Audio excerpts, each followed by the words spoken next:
Hello everyone, I am the Black Enigma, and today's video is going to be a little bit different. Instead of focusing on video games, we're going to talk about a show, just to do something different and see what comes out of this. Today's video, we're going to be talking about The Walking Dead, The Ones Who Live. We're going to be examining everything that we learned from episode 1 entitled Years. This gives us a lot of answers to a lot of questions we had back when Rick Grimes left the show. So we're going to dive into that stuff. I want to say thank you for surpassing 100 subscribers. I really truly appreciate that. You guys do not know how much that means to me. So I appreciate that. So let me know if you enjoy this type of content. If so, I'll continue it. And the way you let me know is by liking, sharing, comment, and subscribing down below for more content like this. So without further ado, let's get into The Walking Dead, The Ones Who Live. We pick up the story 5 years after the explosion at the bridge. We find out Rick is attached to a pulley system attached to a soldier. And the odd thing is, no one else around Rick is attached to any soldier at all. We will soon find out why Rick is attached to the soldier. As he's proceeding through killing the walkers, Rick attempts to escape, and his way of escaping is by hacking his own hand off, like it is in the comics. After he proceeds to hack his hand off, Rick is weakened from the blood loss he is sustaining. So he cauterizes the wound, but based on the amount of blood loss he has, he can't get very far once he's tased by the soldier. The CRM are protecting a hidden city where hundreds and thousands of people are working by killing walkers. These people are referred to as Trosanis. Rick Grimes himself wants to be referred to as a Trosani because he refuses to join the CRM. We're going to talk about the characters we are introduced to in episode 1. The first one being Lieutenant Colonel Okafor. He convinced the CRM to keep Rick as a Trosani, no matter how many times Rick escaped. He always convinced the CRM to keep Rick around. And the main reason he wanted to keep Rick around was to have Rick as part of his team, as we found out he wanted Rick to become a soldier within the CRM. Okafor is a well-written character introduced in the first episode. And as the episode progressed, my investment into this character just increased. Esteban Garcia is probably the closest person to Rick. As we found out during the episode, he spent the first 2 years within the CRM trying to reach Rick, but Rick never talked to him. His many attempts got Rick to open up to him.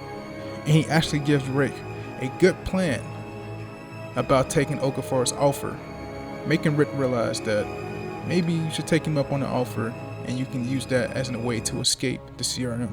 Very much little is known about Major General Bill. We do know one of his traits is his ability to look a man in his face and know when he's telling the truth or telling a lie, as he did when he was examining Rick Grimes during that conversation by the lake. We can tell that he's going to be our main villain for the show. Interesting route to see where they go with this character. One intriguing character is Pearl Thorne, a former South African Navy soldier who, like Rick, tried to escape many instances within the CRM. One of her instances, she actually shot Lieutenant Colonel Okafor, giving him a scar above his right eye. But seeing Rick's attempts at escape and seeing him not going the way Rick intended for them to go, she finally come to the realization that her new life is in the CRM and there is truly no escape. We found out that the Army found Portland and Omaha, and those cities aligned with the CRM's hidden city. And I believe that's where the CRM emblem originates from. The hidden city of Philadelphia, Omaha, and Portland make up what we know as the CRM. And from Rick's conversation with General Bill and his own instance in thinking, everything in the city is secret on top of secrets. Everyone has a secret. Higher ranking officers keep secrets away from their trainees, and the general even keeps secret away from his own army. So everything within the CRM is a bit secret. And we further learn that stuff once Okafor come to contact with both Rick and Pearl Thorne during a briefing. It is here where we finally get an explanation to what A's and B's are when it comes to the CRM. A's are leaders who will die for what they believe in. So characters like Rick, Shane, Merle, Daryl, etc. You get the picture. And B's, which are regular people just trying to survive throughout the world of The Walking Dead. So, examples being any people from Alexandria, the people in Woodbury, regular people just trying to get by, not accustomed for the role of a leader. In Okafor's plan, he views both Thorne and Rick as A's, leaders who are willing to die for what they believe in. In this case, leaders who are willing to die to save the world. So that's why he never wanted Rick or Thorne to be killed by the CRM, because he wants the CRM to change their way of thinking when it comes to A and B's. Instead of the way of the CRM killing people who are considered A's and taking in people who are considered B's, he wants the CRM to take in the people who are considered A's and change the way of the things of the CRM and how it's ran. He believes that in order to save the world, you need a bunch of A's who are willing to die for what they believe in. Things get dicey on Rick's final escape attempt. He had this planned out to perfection. He get himself a corpse, riddle the corpse with his dog tags, and make it seem like he died in a horde of walkers. As he's preparing to make his final escape, his plans are thwarted when walkers stop him from entering the sewer, and he's stopped by a little girl, and he has no choice but to save this little girl from being killed by the walkers. Thorne is there to help Rick clear out the walkers and save the little girl. Doing this, Thorne let Rick in on information that Okafor knows all his movies has been planning, as she's told him everything she knows about Rick, and that whatever Rick is planning is going to get whoever he's trying to reach hurt and killed, because Okafor will track them down and kill both of them to protect everything secret within the CRM. Rick and Okafor get into a brawl where Okafor tells Rick everything he knows about his plan to reunite with Michonne, and that he will be assigned to kill Rick and Michonne if Rick planned on escaping to clean up his mess.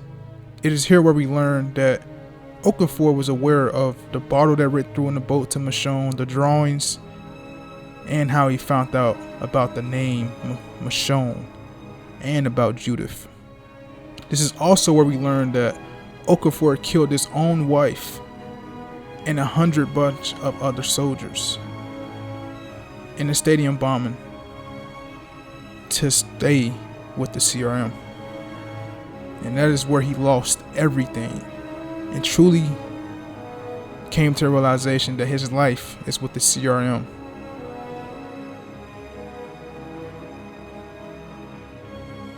Now in present times, over the course of a year, Rick has come to terms with his new role within the CRM by burning all his messages and letters that he's wrote throughout this episode to Michonne. And two major things happen.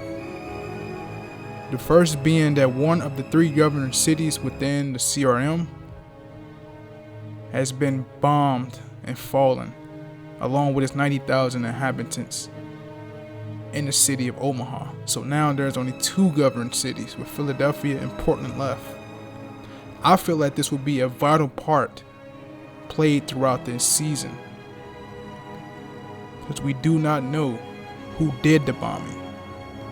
And based on a major event that led us to toward the end of this episode that I'm about to get into, which is spoiler territory, and the monumental moment that they decided to hit us with at the end of this episode was a stinger. It happened with Okafor getting shot with some sort of grenade and exploding, being KIA toward the end of the episode. And that is possibly it for this character, which I don't believe will be the case. But I could be wrong. In the midst of that, Rich Chopper goes down as Rich soldiers are also killed, leaving Rick to fend for himself. And as soon as Rick is about to be killed, we get the reunion that we all been waiting for, with Rick and Michonne once again reuniting as we fade to black. And that concludes the first episode of The Walking Dead, The Ones That Live. I enjoyed the episode. It kind of shocked me by the ending because I was very invested into the Okafor character. But most of the other characters are good so far, so hopefully they can be as interesting as Okafor was. But if you enjoyed the video, make sure to like, share, comment, and subscribe down below. This has been The Black Enigma. I'm signing out. Y'all have a good one.